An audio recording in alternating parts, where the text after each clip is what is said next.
Is there anyone who doesn't have a can of WD-40 around the house?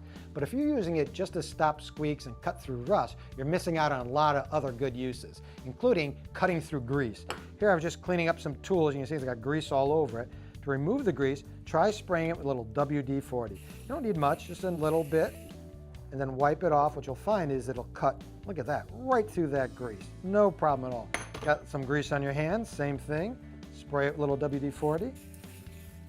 It's a pretty mild solvent, but it'll cut through a lot. It doesn't harm your hands at all. Look how quick and easily that comes off.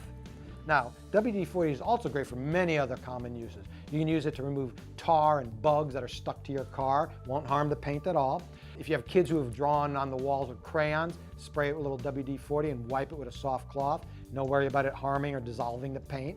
Also, if you have a sticky residue left over, you know, when you peel off a sticker from a surface and it always leaves some of that glue behind, spray it with some WD-40 and wipe it. You'll see it comes right off. So next time you grab a can of WD-40, remember it's good for a lot more than squeaky hinges.